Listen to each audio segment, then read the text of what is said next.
Height increase की homeopathic medicine के बारे में डिस्कस किया जाएगा। कुछ उसके कॉजेज सिम्टम के हवाले से कुछ डिस्कस किया जाएगा और उसके बाद सेकंड पार्ट में हम उसकी होम्योपैथिक मेडिसिन बताएंगे। मैं हूं होम्यो डॉक्टर आमिर सादिक। याद रहे कि ये एक एजुकेशनल और इंफॉर्मेशनल वीडियो बनाई है। हाइट इंक्रीज के लिए अगर हम इसके जो है वो कॉजेज़ की बात करें तो मुख्तलिफ कॉजेज़ हैं। यहाँ हम चंद कॉजेज़ को डिस्कस करेंगे। उसके अलावा अगर कोई आपके जहन में सवाल हो तो आप कमेंट करके पूछ सकते हैं। Number 1 hereditary.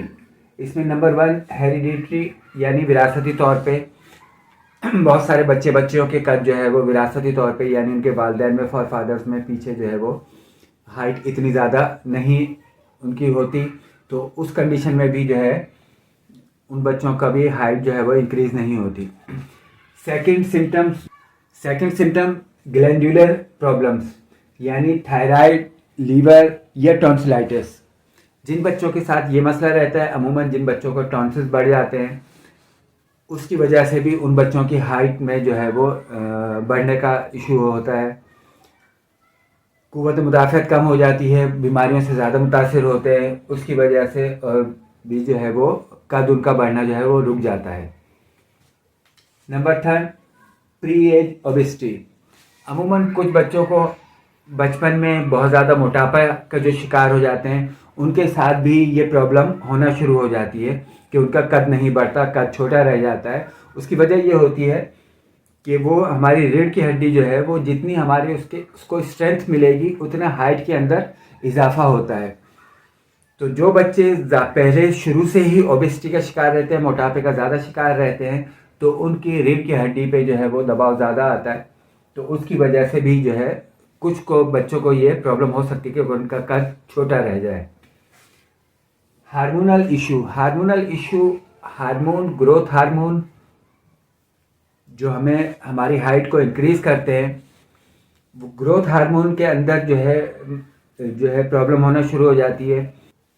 अच्छा, अगर हार्मोनल के बाद हम बात करेंगे कि न्यूट्रिशनल डेफिशिएंसी की वजह से यानी ग़िज़ाई किल्लत की वजह से भी कद में इजाफा रुक जाता है, रह जाता है। वो बच्चे जो प्रॉपर जिनको ग़िज़ा नहीं मिल रही होती, उनके साथ ये इशू बनता है। प्रॉपर उनको जो है वो कैल्शियम नहीं मिल रहा, प्रॉपर प्रोटीन, दूसरे मिनरल्स वगैरह नहीं मिल रहे उनको, तो ग़िज़ाई कमी की वजह से उनके साथ ये मसला हो जाता है कि कद रुक जाता है, हाइट इंक्रीज़ नहीं हो पाती। सेडेंट्री लाइफस्टाइल यानी आजकल के दौर में हम बहुत अच्छी तरह से जानते हैं कि मोबाइल, कंप्यूटर और इसी तरह से जो दूसरी एक्टिविटी है वो बच्चों के अंदर कम से कम होती जा रही हैं। प्रॉपर बच्चे खाना खाया, खाना खाने के बाद गेम लेके बैठ गए, स्कूल का काम किया, स्कूल गए, वहाँ से आए तो कंप्यूटर पे जो है वो गेम खेलने बैठ गए, ये दूसरी एक्टिविटी करना शुरू हो गए। उसकी वजह से भी आजकल के दौर में ये सारे मामलात होते जा रहे हैं।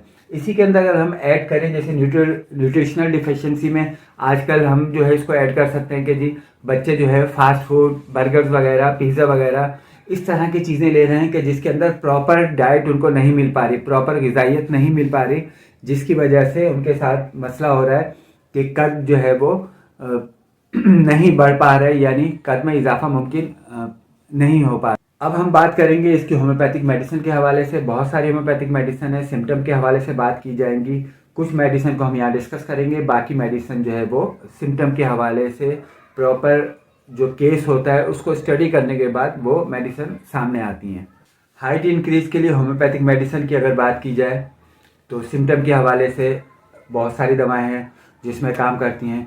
जनरली जो ज़्यादा कॉमन इस्तेमाल होती हैं उसके हवाले से अगर हम बात करें तो सबसे पहले ब्राइटाकार्ब अमूमन वो बच्चे जिनके जो है वो टॉन्सिल्स का इशू होता है, गले उनके ख़राब हो रहे होते हैं या जो बहुत ज़्यादा बौने रह जाते हैं, तो ऐसी कंडीशन में ब्राइटाकार्ब जो है वो इस्तेमाल की जाती है और अमूमन इसकी 200 पोटेंसी जो है वो बहुत अच्छा रिज़ल्ट देती है। गो के कुछ लोग 30 भी यूज़ करते हैं या हाई डोज भी इसकी मुख्तलिफ वक्त में यूज़ करते हैं, लेकिन ज़्यादातर जो है इसकी जो है पोटेंसी के हवाले से बात की जाए तो 200 बहुत अच्छा रिजल्ट देती है।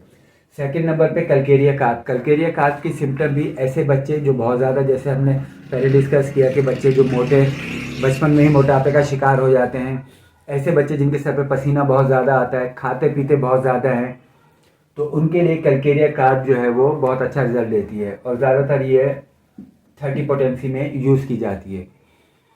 ग्लैंड्स के हवाले से हमने बात की, जिनको टॉन्सिस का इशू होता है या और दूसरे ग्लैंड जो है बच्चों में जो कद बढ़ने में जो है रुकावट पैदा करते हैं, उस हवाले से आयोडियम का भी बहुत अच्छा किरदार है इसके हवाले से। और ये भी अमूमन जो है वो 30 पोटेंसी में यूज़ की जाती है। गो के कुछ और सिम्टम में ये हाई पोटेंसी यूज़ की जाती है, लेकिन इस हवाले से 30 पोटेंसी ज़्यादा यूज़ की जाती है। यहाँ पे हम एक और मेडिसिन का जिक्र करेंगे, वो है 5-फॉस। 5-फॉस बायोकेमिक के हवाले से जो 5 फॉसिस है, नेटरफॉस, कलकेरिया फॉस, मैकफॉस, कारीफॉस, तो ये 5-फॉस मिल के जो है ये बनते हैं। और ये इसकी भी अगर हम पोटेंसी के हवाले से बात करें तो ये 6x में बहुत अच्छा रिजल्ट देती है। और अगर हम कॉम्बिनेशन की बात करें तो ये अमूमन जो है ये आपको जो है ये ब्राइटाकार्ब और ये अमूमन जो है दिन में ज़्यादातर जो है 3 टाइम कंटिन्यू दी जाती है कुछ महीनों तक, और साथ में ब्राइटाकार्ब यूज़ की जाए तो ये बहुत सारे केसेस में बहुत अच्छा रिजल्ट देती है। इसी तरह से अगर हम कलकेरिया फ्लोर की बात करें तो कैल्शियम की डेफिशिएंसी भी हमारी बॉडी के अंदर जो है वो हाइट को, कद को बढ़ने में जो है रुकावट पैदा करती है। तो कलकेरिया फ्लोर जो है वो इसके लिए बहुत अच्छी मेडिसिन है। और ये भी पोटेंसी के हवाले से बात की जाए तो ये भी 6x में अमूमन यूज़ होती है, और ये भी काफ़ी लंबे अरसे तक दी जाती है। यहाँ पे आखिरी हम ये 3 मेडिसिन हैं, ये 3 मेडिसिन जो है बेसिकली होम्योपैथिक के अंदर जो हम सोरा, सिफिलिस और साइकोसिस की जो बात करते हैं, यानी जो मियाज़मेटिक मेडिसिन की जब बात की जाती है, मियाज़म की बात की जाती है, मियाज़म वो चीज़ आसान अल्फाज में कि जो हमारे बीमारियों को, हमारी बॉडी को सेहतमंद होने में, बीमारी से सेहतमंद होने में रुकावट पैदा करती है, तो वो मियाज़म, सोरा, सिफिलिस, साइकोसिस 3 मियाज़म होते हैं। तो ये बेसिकली ये जो है मियाज़म के हवाले से सिफलिनम है, थायरोडिनम है, ट्यूबरकुलिनम है, ये यूज़ की जाती है। वो बच्चे जो बहुत ज़्यादा बौने रह जाते हैं, बहुत ज़्यादा उनका कद जो है वो कम रह जाता है, ऐसी कंडीशन में सिफलिनम। थायरोडिनम वो बच्चे जिनका टॉन्सिल्स का मसला होता है, थायराइड का जो है वो गले जो है उनके वो पक रहे होते हैं, गले अक्सर जो उनके आ जाते हैं, तो ऐसी कंडीशन में जो है वो थायरोडिनम यूज़ की जाती है। और नंबर 3 पे ट्यूबरकुलिनम। ट्यूबरकुलिनम ऐसे बच्चे हेरिडिटरी की जो हमने पहले डिस्कस किया था, यानी विरासती तौर पे जिन बच्चों के अंदर ये बीमारी मुंतकिल होती है और उनको साथ ये मसला होता है कि उनको तपे दिक की बीमारी, यानी ट्यूबरकुलोसिस की कंडीशन ख़ानदान में जरासीम उनके अंदर ट्रांसफ़र होते हैं, जिसकी वजह से हाइट पे भी इशू आता है और दूसरे भी मसले मसाइल होते हैं, लेकिन हाइट इंक्रीज़ होने में उनके साथ प्रॉब्लम हो रही होती है। तो ऐसी कंडीशन में ट्यूबरकुलिनम दी जाती है जो उस रुकावट को दूर करती है।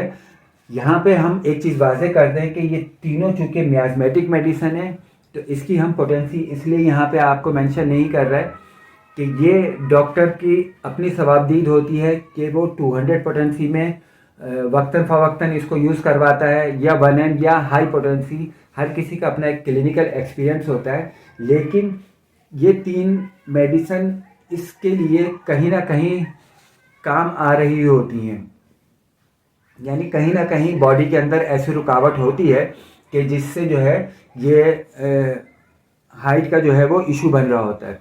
अच्छा, सेम यही पोजीशन बहुत सारी बीमारियों में होती है, रुकावट पैदा कर रही होती है।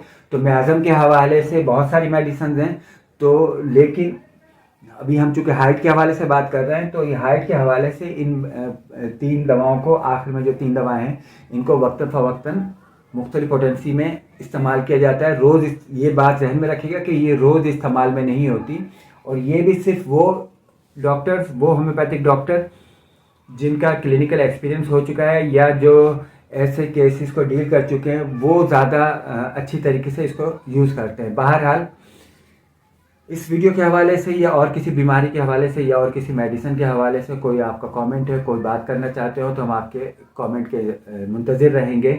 जज़ाकल्लाह।